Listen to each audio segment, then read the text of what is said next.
국민일보에 보면 역경의 열매라고 하는 부분이 있습니다. 여기에 연재된 애터미 박한길 회장의 간증이 있습니다. 아주 많은 분량을 할애해서 간증했는데 이 간증은 우리에게 참된 삶의 우선순위와 그리스도인의 삶의 목적이 무엇인지 명확하게 보여주고 있다는 것이죠. 사학가로서 박한길 회장은 초기에는 박한길이 누구인지 세상에 보여주겠다고 하는 자아 실현의 욕구로 가득 차 있었습니다. 그러나 하나님 그를 철저한 실패와 좌절의 자리로 인도하셨습니다. 인터넷 쇼핑몰을 처음 시작했는데 부도가 났습니다. 빚을 많이 져서 신용불량자가 되었습니다.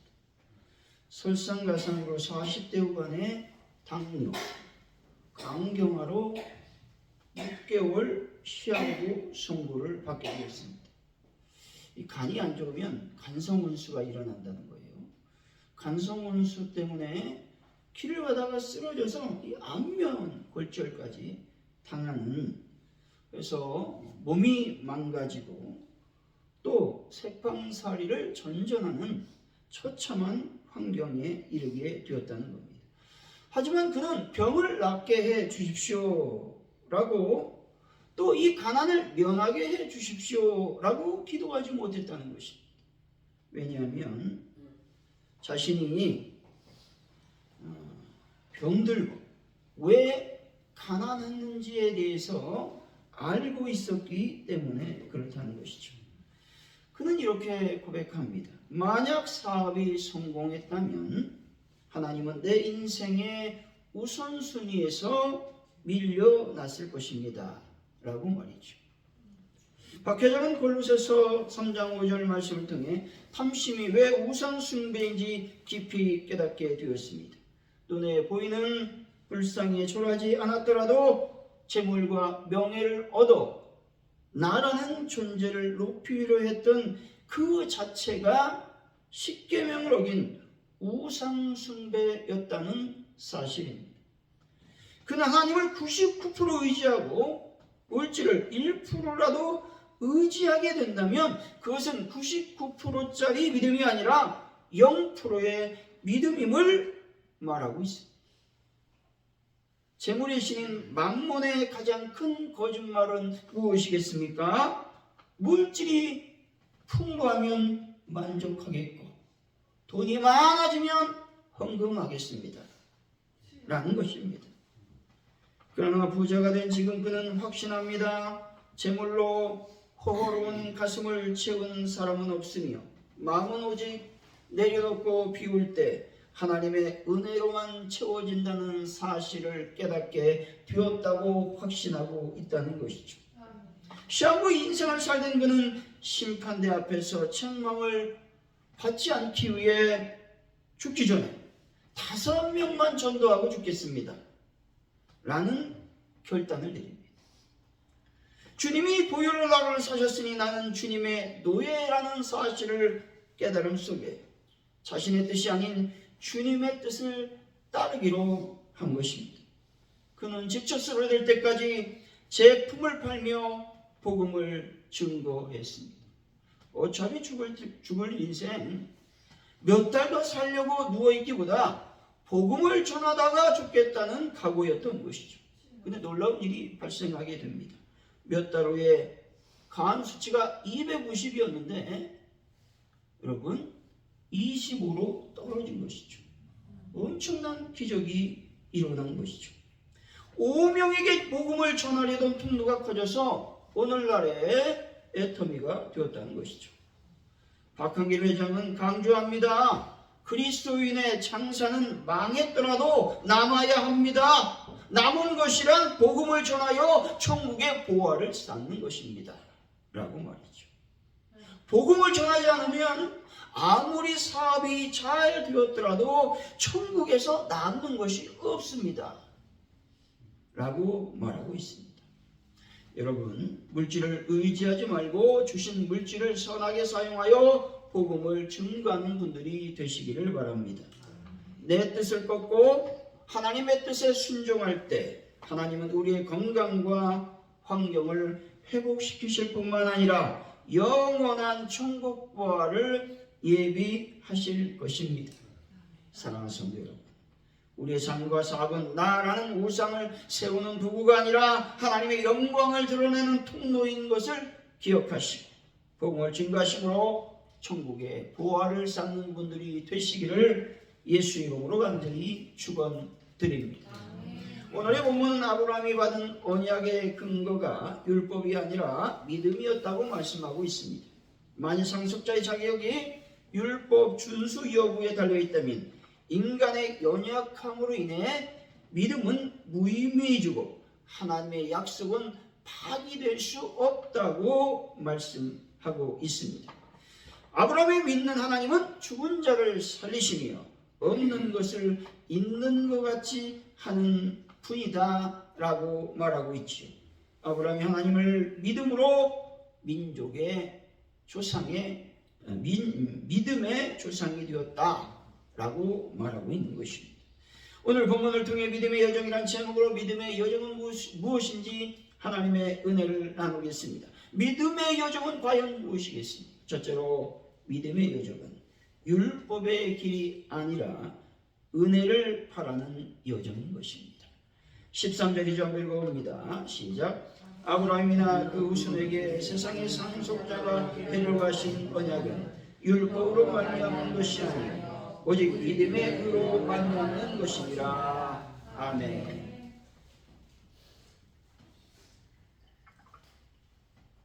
세상의 상속자가 되리라고 하신 언약은 누구에 의해 언제 주어진 것입니까? 하나님께서 아브라함과 맺은 언약이었고 율법보다 430년 앞서 주어진 것입니다. 다시 말해 하나님은 아브라함에게 단순히 땅 한 평을 약속한 것이 아니라 그의 후손을 통해 천하 만민이 복을 얻을 것이고 세상의 상속자가 될 것을 약속하셨습니다. 세상의 상속자는 단순히 가나안을 의미하지 않습니다. 장차 오실 예수 그리스도를 통해 믿는 자들이 누리게 될 그리스도 안에서 완성될 하나님의 나라를 말하고 있는 것이죠. 따라서 예수님을 믿는 모든 자들은 하나님의 나라, 다시 말해 온 우주를 다스리는 권세를 얻게 될 것입니다. 이 약속의 말씀은 민족과 지리의 경계를 초월하여 모든 만민을 구원하시려는 하나님의 약속인 것입니다. 여러분, 하나님의 언약의 말씀을 확신하여 복을 받으시고 하나님 나라의 상속자가 되시기를 바랍니다. 그런데 이 언약의 말씀이 무엇으로 되었다고 말씀합니까? 율법이 아니라 믿음으로 되었다고 말씀하고 있다는 것이죠. 14절이죠. 한번 읽어봅니다. 시작. 만일 율법에 속한 자들이 상속자이면 믿음은 헛것이 되고 약속은 파기 되었느니라. 아멘. 율법에 속한 자라는 말은 율법의 행위로 의롭게 되려는 자 또는 율법의 체계에 종속된 자라는 말입니다. 다른 말로 말하면 율법의 종로를 타는 자들로서 종의 멍에를 맨 자를 의미한다는 것입니다. 헛것이 되었다라는 말은 무가치한 것이 되었다라는 의미보다는 원문상 그 속에 내용물이 없다 이 말입니다. 다시 말해 호크마 주석에 의하면 믿음이라는 것이 무가치한 것이 되었다라는 의미보다는 믿음이 포함하고 있는 내용, 예수 그리스도께서 허망한 것이 되고 말 것이라는 의미라는 것입니다. 만약에 예수 그리스도께서 아무 내용 없는 것으로 변해버린다면 약속도 더 이상 설 자리를 잃게 될 것이라는 것이죠. 그리스도와 연결되지 않는 약속은 효력을 발생할 수 없게 될 것이며 법적 신실성을 요구할 수 있는 권리를 잃게 될 것이다 라는 말입니다. 반대로 설명해 보면 이 말입니다. 율법의 행위로는 약속이 율법의 행위로 약속이 보증된다면 율법 이전에 이미 보증받았던 아브라함이 받은 약속은 무가치한 것이 되고 그 약속에 의하여 성취된 그리스도의 십자가는 가치가 없는 것이 된다라는 말씀입니다. 그리고 십자가를 쫓는 모든 믿음은 오히려 율법의 종이 되고 말 것이라는 뜻이죠. 따라서 믿음은 율법이 아니라 하나님의 은혜다라고 하는 것들을 이렇게 길게 설명했습니다. 여러분, 비판과 정죄가 아니라 하나님의 은혜 안에 늘 머무는 분들이 되시기를 바랍니다. 국민일보 2026년 1월 26일자 역경의 열매 편에 윤호용 목사님의 이야기가 실렸습니다. 목사님은 2013년 2월 서울의 한 교회에서 청빙받아서 미국에서 목회하다가 한국으로 들어왔습니다. 근데 그해 이제 한 3개월 두고 이제 5월 달에 들어왔는데 사모님이 이상해진 거예요. 사람의 얼굴도 잘 몰라보고 또 이름을 기억하지 못하는 거예요. 그래서 급하게 이 병원에 이제 가서 진단을 받았더니 뇌경색이었습니다. 뭐 청빙받은 거 다 날라갔죠. 그래서 이제 미국에 이제 거처가 있으니까 사모님이 괜찮다. 미국에 가서 뭐 이렇게 살자. 이렇게 이제 하니까 목사님 안 된다. 여기서 치료받고 미국에 가자. 그렇게 하고 이 사모님을 설득해서 병원에 입원시키고 뭐 뇌경색 진단을 빨리 받으면 뭐 치료는 어렵지는 않습니다. 하나님의 은혜로 치료를 잘 받았다는 거예요. 얼마나 목사님이 마음이 졸였겠습니까? 그러면서 목사님이 이때를 기억하면서 이렇게 고백합니다. 나의 나된 것은 하나님의 은혜라는 바울의 심정을 알 수 있을 것 같았습니다. 라고 이 상황을 고백했습니다. 시간이 흘렀습니다. 2017년 10월 1일 오후 10시 미국에서 어떤 사건이 일어났을까요? 라스베가스에서 총기 사건이 발생했습니다. 그래서 59명이 사망하고 500명 이상이 부상을 당했습니다. 근데 이때 작은 아들 태영이가 출장 중이었는데 사건 현장 맞은편 호텔에서 투숙하고 있었습니다. 그래서 출근하려고 이제 호텔을 나서려는 순간 밖에서 피를 흘리며 뛰쳐들어오는 사람들을 보고서 얼떨결에 화장실에 숨었습니다. 그러면서 아빠에게 전화했습니다. 아주 가냘픈 목소리와 두려운 목소리로 아빠 사랑해, 기도해줘. 여기 총격 사건이 일어났어 라고 말하는 데에 전화가 끊겼습니다. 이때의 부모의 심정이 어떨까요? 심장이 타 들어가는 것 같은 고통이 찾아오는 것이죠. 2시간 후에 전화 와서 아버지 모든 것들이 상황이 정리돼서 회사에 출근했어요. 아들이 이제 집에 돌아와서 고백하는 거예요. 형이 먼저 죽었더라고요. 그러니까 이제 동생이 형이 죽음에 대한 그 고통 때문에 제대로 이제 신앙생활을 하지 못하는 거예요. 왜냐면 왜 사랑하는 형을 데려갑니까? 하나님이 어떤 하나님입니까? 이런 원망과 불평, 하나님을 신뢰하지 못하는 마음이 가득했다는 거예요. 그런데 그가 이렇게 고백하는 거예요. 형이 죽고 나서 나도 죽을 준비가 된 줄로 알았는데 아직은 아닌 것 같아 라고 고백했다는 거예요.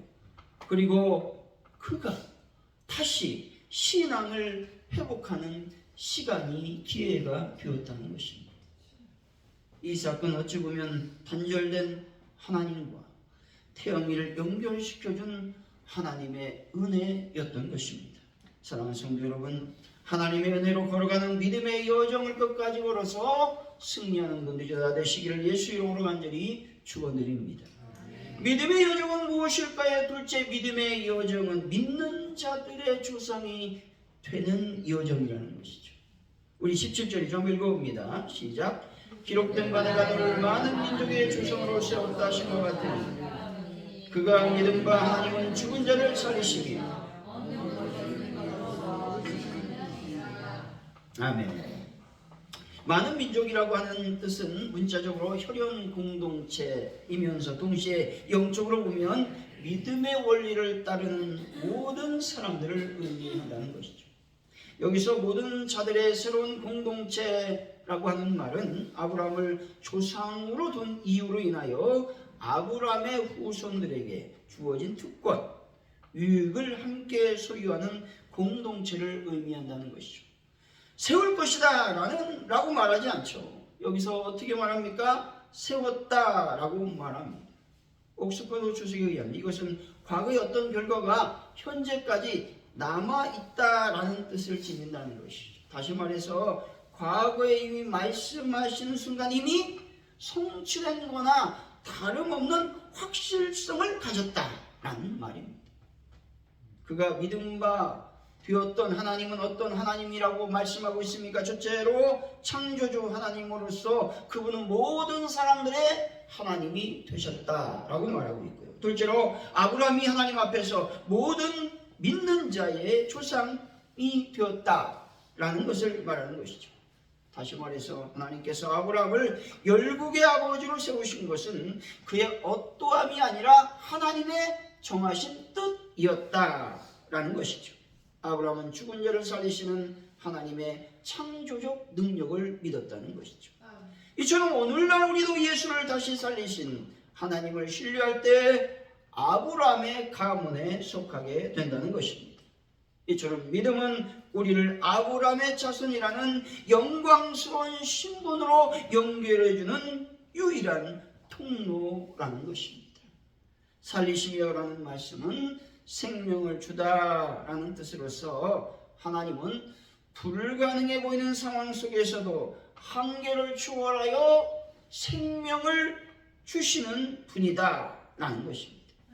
없는 것을 있는 것 같이 라는 말씀은 존재하지 않는 것들을 존재하는 것처럼 이라고 하는 말로서 하나님의 창조적 능력을 의미하는 것입니다. 그래서 죽은 자를 살리시고 없는 것을 있는 것 같이라는 말씀을 부활에 대해서 말하는 겁니다. 그러면서 아브라함은 자신의 나이가 100세나 되어 자식을 가질 소망이 완전히 끊어진 상태였지만 하나님께서 자식을 허락하셨다라는 것들을 이렇게 표현하고 있는 것입니다. 다시 말해 불가능하게 생각하는 것들에 가능성을 부여하는 특별한 능력을 말하고 있는 것입니다. 여러분, 하나님은 불가능을 가능하게 하시는 전능의 하나님이심을 믿으시기 바랍니다. 이 존 패턴이라고 하는 분이 있죠. 여기 자서전에 보면 존 패턴은 스코틀랜드의 가난한 양말 제조 공장의 아들로 태어났습니다. 그는 아버지가 매일 골방에 들어가 기도하는 모습을 회상하면서 그 골방에서 나오는 아버지의 얼굴에서 광채를 보았다고 기록하고 있습니다. 그가 타나섬으로 선교를 떠나려고 할 때에 닉슨 교수가 이렇게 말합니다. 식인종들에게 먹힐 것이라며 만류합니다. 그때 그는 벌레에게 먹히나 식인종에게 먹히나 부활의 날에는 아무 차이가 없습니다. 저는 가겠습니다. 라고 말하는 놀라운 신앙의 정수를 보여주고 있다는 것이죠. 섬이 도착하자 얼마 되지 않아 아내와 아들을 풍토병으로 잃게 됩니다. 선교사들은요, 다 이제 대부분 자녀들이 죽어요. 왜냐하면 환경에 적응하지 못해서. 베토는 자서전에서 만일 주님께서 내 곁에 계시지 않았다면 나는 그 무덤에서 미쳐버렸을 것입니다. 라고 고백하고 있습니다. 이 말이 무슨 말이냐면 식인종들이잖아요. 땅에 묻었잖아요. 그러니까 애들이 이제 무덤을 파내서 시체를 다 먹을까 두려워서 이제 그 무덤을 지키고 있었던 그때를 이렇게 설명하고 있다라는 것이죠. 어느 날 밤 원주민들이 그의 집을 에워싸고 죽이려 했습니다. 그는 성경을 펴놓고 기도하며 죽음을 기다리고 있었습니다. 근데 원주민들이 갑자기 사라졌다는 것이죠. 나중에 회심한 주장은 그날 밤 이렇게 상황을 묘사합니다. 집주인을 지키던 칼든 거인 군대 때문에 접근할 수 없었습니다 라고 고백하고 있는 것이죠. 이것은 놀라운 하나님의 말씀의 성취라는 것입니다. 시편 34편 7절은 말씀하죠. 여호와의 천사가 주를 경유하는 자를 둘러 진치고 그들을 건지시는도다. 아멘. 여러분, 하나님을 경외하고 하나님을 사랑하는 자는 반드시 하나님께서 그를 지키시고 보호하시며 인도하심을 믿으시기 바랍니다. 다나섬에서 쫓겨나 아나와 섬에 갔을 때 아나와 섬은 극심한 가뭄으로 고통을 받고 있었습니다. 페터는 땅을 파서 물을 얻겠다고 선언하고 땅을 팠습니다. 주장 남학회는 이렇게 얘기하는 거예요. 그때만 해도 여러분, 물이 어디서 나와요? 하늘에서 떨어지죠. 비가 와야 되니까. 하늘에서 비가 오지 땅에서 물이 솟는 법은 없다며 미쳤다고 비웃었습니다. 결국 하나님은 반석에서 물이 솟아오르듯이 여러분, 땅에서 물이 솟아나자 추장과 온 마을이 복음을 받아들였다는 것이죠. 복음으로 인해 아나와 섬은 더 이상 식인종이 남아있지 않았고 집집마다 아침 저녁으로 찬양 소리가 들렸다고 고백하고 있습니다. 그는 하나님의 일을 통해 길을 내는 믿음의 여정을 걷는 사람이었고 아나와 섬의 믿음의 조상이 되어 하나님 나라의 큰 영광을 지금 누리고 있을 것입니다. 사랑하는 성도 여러분, 믿음의 길을 내는 열정을 가지시고 길을 만드심으로 믿음의 조상으로서 하나님 나라의 큰 자가 되시기를 예수 이름으로 간절히 축원드립니다. 믿음의 여정은 무엇일까요? 셋째, 믿음의 여정은 바랄 수 없는 중에 하나님을 신뢰하는 것입니다. 18절이죠. 한번 읽어봅니다. 시작. 아브라함이 바랄 수 없는 중에 바라고 믿었으니 이는 내 후손이 이와 같으리라 하신 말씀대로 많은 민족의 조상이 되게 하여 주시리라. 아멘. 여기서 바랄 수 없다라는 말은 당시 아브라함이 도저히 아이를 가질 수 없었던 상황을 묘사하고 있는 것이죠. 피에로 케고리는 이렇게 말합니다. 바랄 수 없는 중에 바랬던 아브라함을 이렇게 설명하고 있습니다. 어떤 사람은 영원한 것을 기대함으로써 위대하게 되었습니다. 그러나 가장 위대했던 사람은 불가능한 것을 기대했던 사람입니다 라고 말이죠. 동시에 불가능한 것을 기대했던 사람을 향해 그 사람은 하나님과 투쟁해서 승리한 자라고 말하고 있는 것이죠. 호쿠마주석은 이렇게 설명합니다.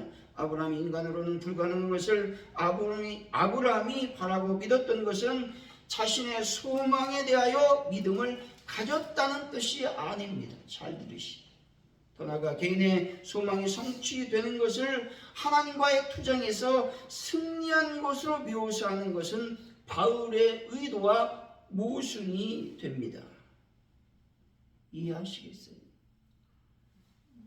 그렇다면 아브라함이 바랬던 것은 무엇이었을까요? 자식이 생기는 것이라는 개인의 소망에 대한 믿음이었을까요? 아니라는 거예요. 다만 아브라함은 믿음의 대상이신 하나님만을 바라보았다는 거예요.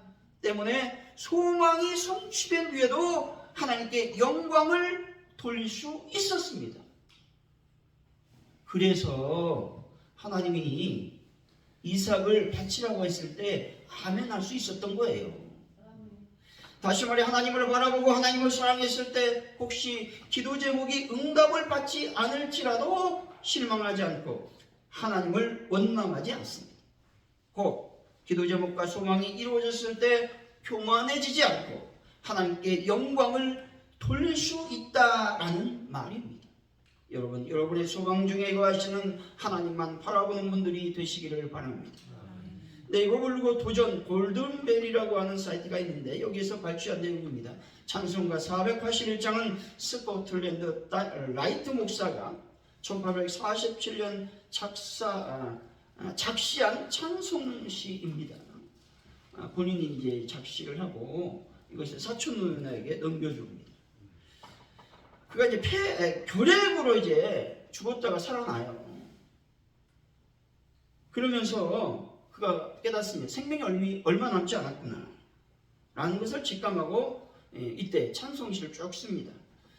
그러면서 그는 마지막 설교로 이렇게 설교합니다. 사랑하는 형제들이여, 나는 세상을 떠났다가 살아나서 지금 이렇게 여러분들과 함께 살아있습니다. 우리 모두는 언젠가는 죽음이라는 엄숙한 순간을 맞이할 것입니다. 그러나 그 순간은 죽음을 이기시고 부활하신 예수님을 만나 뵙는 영원한 순간입니다. 죽음을 맞이할 준비가 필요합니다 라고 설교하고 사표를 내며 마지막 고별 설교를 했다는 것이죠.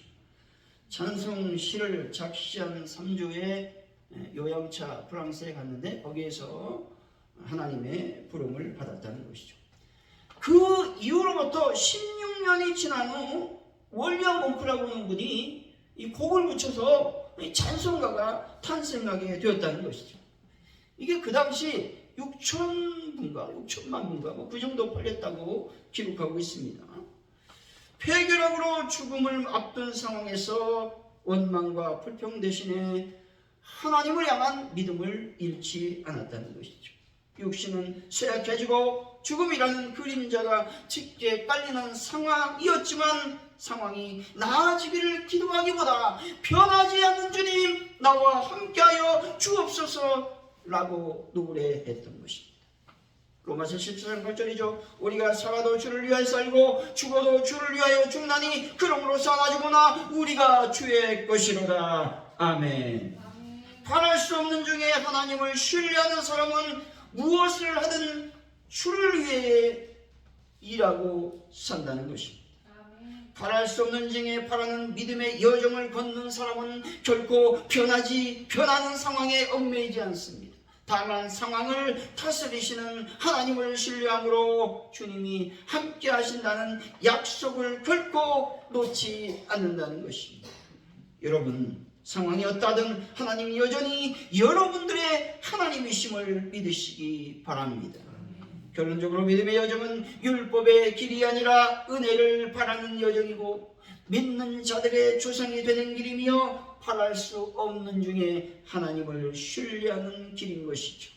사랑하는 성도 여러분, 여러분들이 걷는 그 막연한 여정도에 환경과 상황보다 크신 하나님이 이미 함께 걷고 계심을 믿으시고 믿음으로 은혜를 받고 믿는 자들의 조상이 다 되는 분들이 되시기를 예수 이름으로 간절히 축원드립니다.